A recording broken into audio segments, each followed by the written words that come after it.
Hello, everyone. My name is Beth DeVries, and I am coming to you from my home office. Nothing massively spectacular here, but it is my space, and I wanted to come and talk to you guys a little bit about adjusting to working from home. So many people are starting to work from home. At the time of this recording, we're going through the coronavirus situation here in the United States, and a lot of people are being asked to work from home, and that can be a huge adjustment, especially when we have families. So I wanted to come on here and just give you guys some of my tips from when I adjusted to working at home. I started working from home full time in February of 2018 for a wonderful company, 40 hours or more work weeks. And that was a big adjustment because one, I had been part-time before that. But two, just the different atmosphere of working at home and having a family and adjusting to that. So I wanted to give you 4 tips to help you transition into working from home, things that you can do to make that transition easier for your family as well.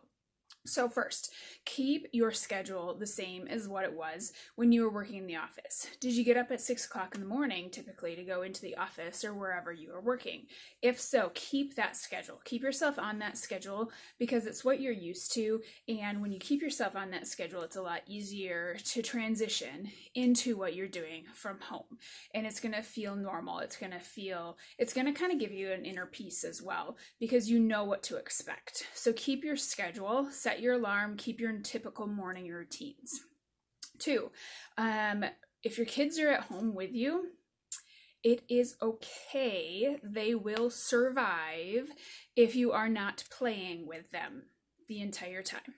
And if you are not entertaining them the entire time. It's okay for them to sit in front of the TV for a while.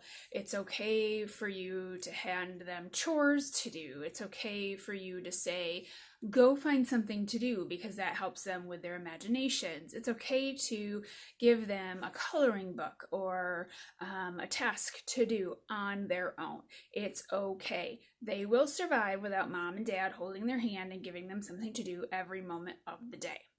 Because when you were working outside of the home, did they have somebody holding their hand the entire day? I mean, if they're in school, they were in school doing stuff without your help.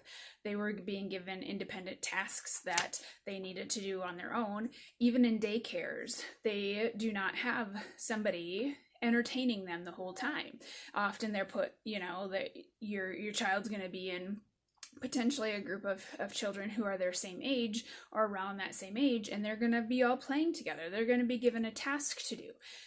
So it's not something you need to feel guilty about. If you are at home and your child is at home as well, to simply tell them to go find something to do or set up some activities that they can do on their own. They will be okay.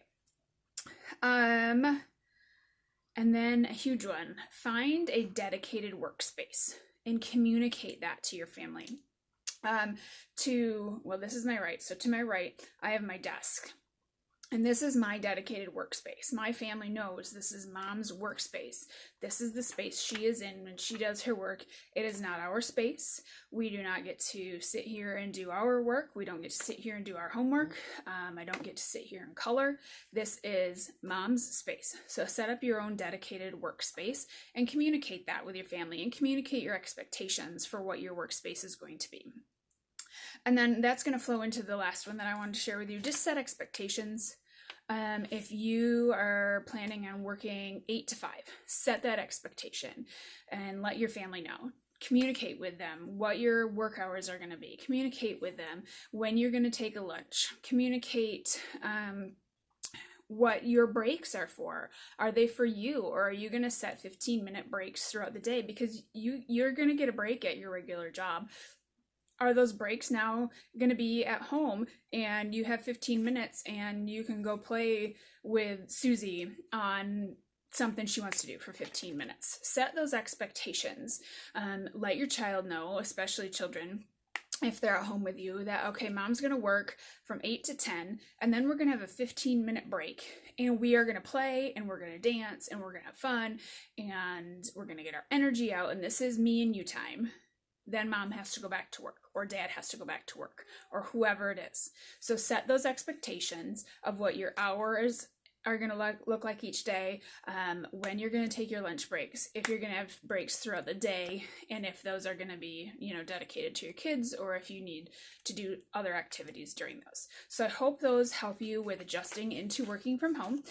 It is such a blessing to be able to do this, and I hope that you find it to be a blessing as well, and that by keeping yourselves on a schedule of normal hours and communicating with your family and loved ones, that it really helps with everyone's transition, not just yours, but your family's as well.